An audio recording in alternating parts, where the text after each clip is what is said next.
দোস্ত আমার, বন্ধু আমার, এখন খুব খেয়াল করে কথাগুলো বুঝবেন। এবার এই সাহাবা ডাক দিয়া বলে, ইয়া রাসূলুল্লাহ, ইয়া হাবিবাল্লাহ, শোনেন তাহলে আমার ঘটনা, একটা বার চিন্তা করে দেখেন গো নবী, আল্লাহ আমারেও মাফ করবেনি। ইয়া রাসূলুল্লাহ, আমার কথাটা এবার খুব খেয়াল করে শোনেন। আমি একজন ব্যবসায়ী, আমার ঘরে অনেকগুলা কন্যা সন্তান আছে। আমি একটা দিন হলো কি ব্যবসা বাণিজ্য করার জন্য দূর দেশে রওনা হব।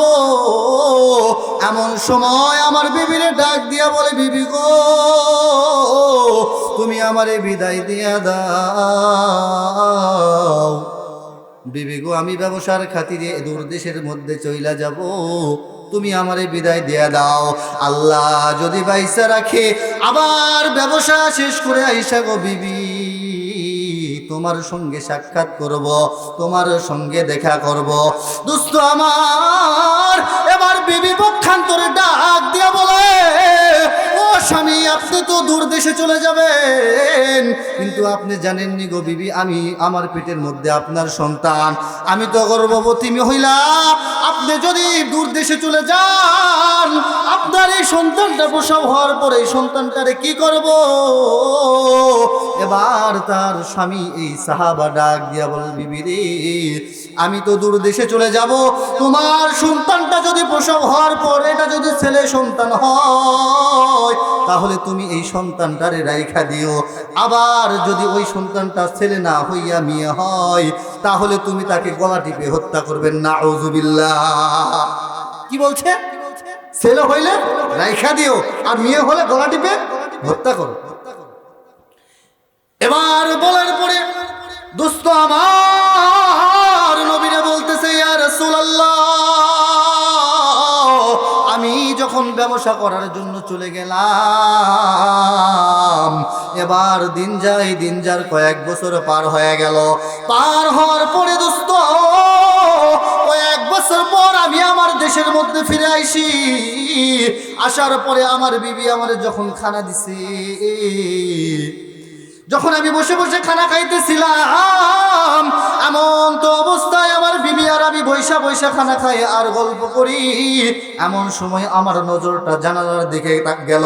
আমি যখন জানালার দিকে তাকাইছি, ও ইয়া রাসূলুল্লাহ, ইয়া হাবিবাল্লাহ, আমি জানালায় দেখতেছি সুন্দর একটা বাচ্চা, কে জানি ঘোরাফেরা করতেছে, এত সুন্দরই লাগতেছে। এবার এই বাচ্চাটাকে দেখার পরে আমি আমার বিবির ডাক দিয়া বলি, বিবি গো, যেই সন্তানটারে আমি জানলার ওপারে খেলাধুলা করতে দেখতেছি, এই সন্তানটা কার? অনেক সুন্দর দেখা যায়। এবার আমার বিবি আমারে ডাক দিয়া বলে, ওগো স্বামী আমার, আপনি যখন দূর দেশে ব্যবসা করার জন্য চলে গেছেন, যাওয়ার পরে আপনি না বলছিলেন ছেলে সন্তান হইলা রেখা দিবা, মেয়ে সন্তান হইলা তাকে মেরে ফেলবা। ওগো স্বামী, আপনি যখন বিদেশে গেছেন, আপনি যাওয়ার পরে আমার একটা কন্যা সন্তান হইছে, কিন্তু স্বামী গো, আমি এই সন্তানটারে মাইরে ফেলতে পারি নাই। আমি যখন তার চেহারার দিকে তাকাইছি, আমি যখন তাকে হত্যা করতে গেছি, আমি তাকায় দেখতেছি এই সন্তানটার চেহারা হুবহু তোমার মতো দেখা যায় গো স্বামী, আপনার মতো সুন্দর।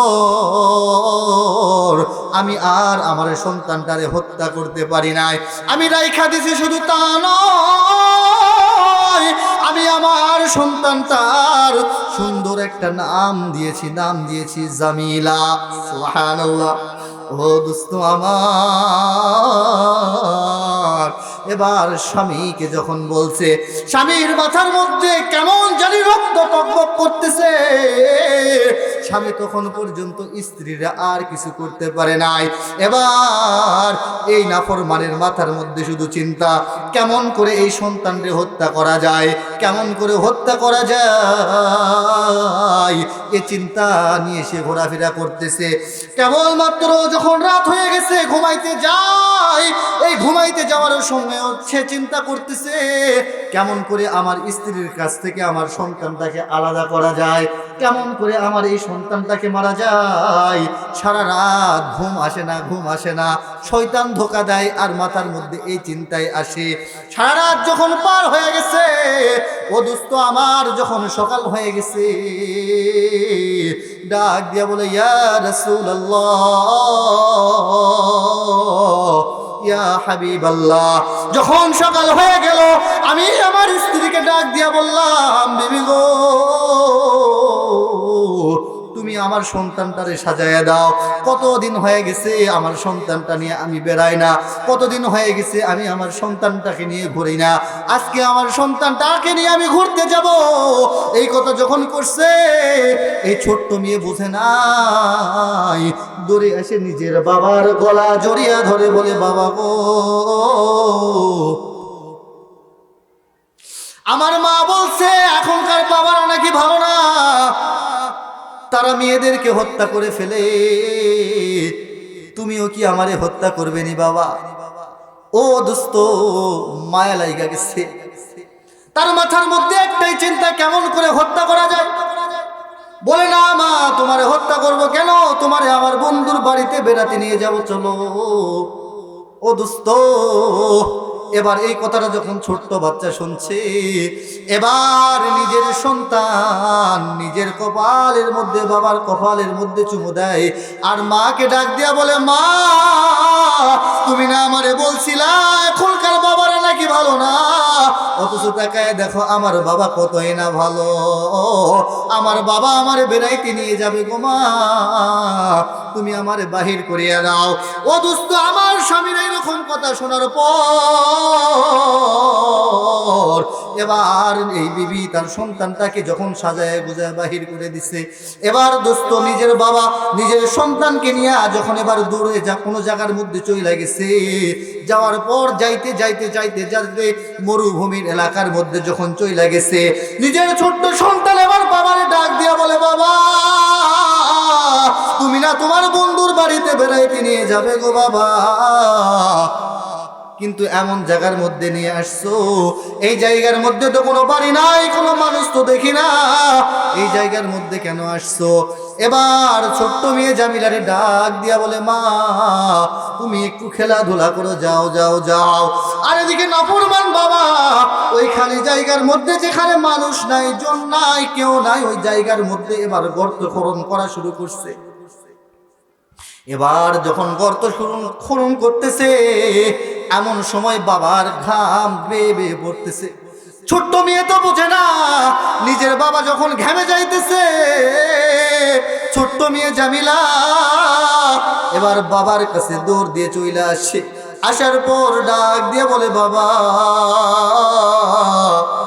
তুমি না বেড়াইতে নিয়ে যাবা, কিন্তু এই জায়গার মধ্যে কেমন জানি গর্ত খনন করো গো বাবা, কেমন জানি তুমি ঘামে যাইতেছো, বাবা চলো, আজকে খোরা লাগবে না, তোমার কাজ তুমি পরে করো, আমারে ঘুরতে নিয়ে চলো। এবার নাফরমান বাবা ডাক দিয়ে বলে, মা, আর অল্প সময়, তুমি ঘোরাফেরা করো, অল্প সময়। এবার ছোট্ট মেয়ে বোঝে না, আবার খেলাধুলা করে, আর আমি এমন নিষ্ঠুর হয়ে গেলাম গলবে, আমি ওই জায়গার মধ্যে আবার গর্ত খনন করা শুরু করলাম। দেখেন তো বাবা, দিলটা নরম হয় কিনা। দোস্ত খুব খেয়াল করে কথাগুলা বুঝবেন। এবার যখন গর্ত খনন করতেছে, এই মেয়েটা আবার দৌড় দিয়ে বাবার কাছে এসে গেছে। আইসা যাওয়ার পর এবার নিজের সন্তানটা বাবারে জড়ায় ধরে বলে, বাবা চলো তো, আর কাজ করা লাগবে না, অন্যদিন কাজ করো। এবার বলতেছে, আর নিজের সন্তানের এই কাপড় দ্বারা, নতুন কাপড় দ্বারা নিজের বাবার ঘামগুলা মুছে দিতেছে, বাবার কপালে চুমু দেয়, ঠোঁটের মধ্যে চুমু দেয়। এরপরে ইয়া রাসূলুল্লাহ, আমি নাফরমান বাবার হৃদয়ের মধ্যে একটাবার কম্পন তৈরি হয় নাই। ও রাসূলুল্লাহ, এবার এক পর্যায়ে যখন গর্ত খনন করা শেষ হয়ে গেল, ইয়া রাসূলুল্লাহ, নবী গো, এবার যখন গর্ত খনন করা শেষ হয়ে গেছে, আমি আগে থেকে কয়েকটা বড় বড় পাথর এই গর্তের মধ্যে ফেলে দিয়েছি। ফেলে দেওয়ার পর আমার ছোট্ট মেয়ে জামিলারে ডাক দিছি, ওগো মা জামিলা, আয় আয় আয়, আমার গর্ত খনন করা শেষ হয়ে গেছে। আমার মেয়েটা আমার ডাক শোনার পরে এবার পাখির মতো ছুটে চলে আসছে। ইয়া রাসূলুল্লাহ, আমার ছোট্ট রাজকন্যা যখন আমার কাছে চলে আসছে, আমি আমার মেয়েকে ডাক দিয়া বললাম, ও মা দেখতো, গর্তটা আমি এতক্ষণ যাবৎ খনন করেছি, এই গর্তটা কেমন হয়েছে দেখ মা, একটাবার দেখ। ছোট্ট মেয়ে বুঝতে পারে নাই বাবার কথায় কেবলমাত্র গর্তের দিকে যখন উকি ঝুঁকি দিছে, ইয়া রাসূলুল্লাহ, ইয়া হাবিবাল্লাহ, আমি এমন একজন নাফরমান,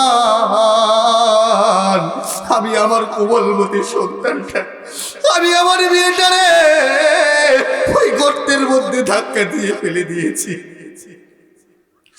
দোস্ত আমার, নবীর ডাক দিয়া বলে, ইয়া রাসূলুল্লাহ, সন্তানটারে ফেলে দিছি, আমার সন্তানটার আর বুঝতে বাকি নাই। আমার সন্তান ওই গর্তের মধ্য থেকে ইয়া রাসূলুল্লাহ ডাক দিয়া বলতেছে, বাবা গো, আপনি আমারে মাইরেন না, আপনি কোনোদিন বাবা বলে ডাকবো না, আপনার কাছ থেকে দূর দেশে চলে যাব। ওগো বাবা, আপনি আমার জীবনটারে ভিক্ষা দেন, ও বাবা, আপনি আমারে মাইরেন না, আপনি আমার গর্ত থেকে উঠে আমার সন্তানের কথাটারে আমি আমার কানের মধ্যে নেই নাই। ইয়া রাসূলুল্লাহ, ইয়া হাবিবাল্লাহ, নবী গো, আমার সন্তান যখন এই গর্তের ভিতর থেকে যখন চিৎকার দিতেছিল, আর্তনাদ করতেছিল, ইয়া রাসূলুল্লাহ, আমি এমন প্রচন্ড মনের বাবা হয়ে গেলাম, আমি একটা বড় পাথর সাইড থেকে আমার মাথার উপরে উঁচা করছি। উঁচা করার পরে এবার আমার সন্তান যখন বাবা বাবা বলে ডাকতে, আমি আমার বিয়ের ওই গর্তের মধ্যে এই বড় পাথরটা ফেলে দিলাম।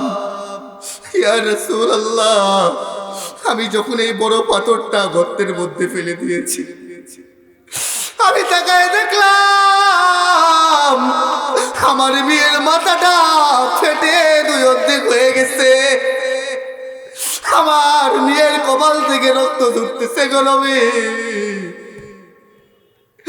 আমার মেয়েটা চিৎকার দিছে, ডাক দিয়ে এরকম ভাবে দুইটা হাত আসমানের দিকে উঠাইয়া, নবী গো, ইয়া রাসূলুল্লাহ, আমার মেয়েটা একটা সেই সময় ডাক দিছে, ওই সময় আমার মেয়েটা আমার ডাক দিয়ে বলছে, আব্বা, অনিষ্ঠুর বাবা গো, আপনি আমারে বাঁচতে দিলেন না গো বাবা, আমি কি অপরাধ করেছিলাম রে বাবা, আপনি আমারে হত্যা করলেন, এরপরেও আমার প্রচন্ড মনে কখনো আঘাত লাগে না। ইয়া রাসূলুল্লাহ, ইয়া হাবিবাল্লাহ, নবী গো,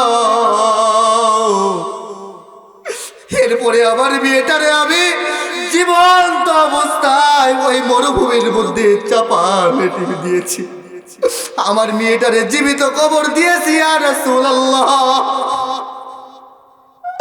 ও গো নবী, ওই যে যখন পাথর মেরেছিলাম, ওই যে আমার সন্তানটা একটা ডাক দিয়েছিল, আব্বা, এই আব্বা ডাকটা আমার কানের মধ্যে খাইতে গেলেও বাজে গো নবী, ঘুমাইতে গেলেও এই আব্বা ডাকটা কানের মধ্যে বাজে, শুইতে গেলেও লাগে। একা একা বসে থাকলে ওই আব্বা ডাকটা কানের মধ্যে বাজে। এবার নবী গো আপনি বলেন না আমার আল্লাহ আমারেও কি মাফ করবে রে?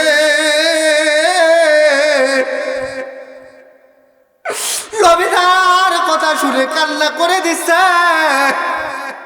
এইরকম ডান সাইডে আবু বকর বসা। নবী আবু বকরে জড়ায়ে ধরছে। আবু বকরে জড়ায়ে ধরে বলে আবু বকর এখনো কি এইরকম বাবা আছে রে? এইরকম নিষ্ঠুর মনের মানুষ কি হইতে পারে রে? কেমন করে সে পারলো এইরকম একটা কাজ করতে? এবার সাহাবাও কান্দে, নবী করিম সাল্লাল্লাহু আলাইহি ওয়াসাল্লাম কান্না করে। এবার সাহাবা ডাক দিয়া বলতেছে জানি রাসূল আমারে আল্লাহ আমাকে মাফ করবে না। আমি এই জন্য আপনারে বলছিলাম, কিন্তু আপনার আমার নবী বিশ্ব নবী জনাব মুহাম্মদুর রাসূলুল্লাহ সকলে পড়ি সাল্লাল্লাহু আলাইহি ওয়াসাল্লাম তিনি ডাক দিয়া বলে তুমি চিন্তার কোনো কারণ নাই। আমার আল্লাহ তাআলা রব্বুল আলামিন বলছেন লা তাকনাতু মির রাহমাতিল্লাহ ইন্নাল্লাহা ইয়াগফিরুয যুনুবা জামিআ ইন্নাহু হুয়াল গফুরুর রহিম। আল্লাহু আকবার। আমার নবী ডাক দিয়া বলে তোমার চিন্তার কোনো কারণ নাই। আমার আল্লাহ বলছে তুমি যতই গুনাহ করো না কেন, তোমার গুনাহ যত বড় আমার আল্লাহর রহমান আমার আল্লাহ গফফার, আমার আল্লাহ গফফারের ক্ষমা তার চেয়েও বেশি বড়। সুবহানাল্লাহ। আমার আল্লাহ বলছেন তুমি পাহাড় পরিমাণ গুনাহ করছো, এতে কোনো আফসোস নাই, কিন্তু শেষ বয়সে হইলেও যদি তুমি তোমার ভুলকে বুঝতে পারো রে মুসলমান, ভুল বুঝা যদি তুমি আল্লাহর কাছে তওবা করতে পারো, আল্লাহরে যদি ডাক দিতে পারো, তওবার মতো যদি তওবা করতে পারো, আমার আল্লাহ ডাক দিয়া বলছেন লা তাকনাতু মির রাহমাতিল্লাহ ইন্নাল্লাহা ইয়াগফিরুয যুনুবা জামিআ ইন্নাহু হুয়াল গফুরুর রহিম।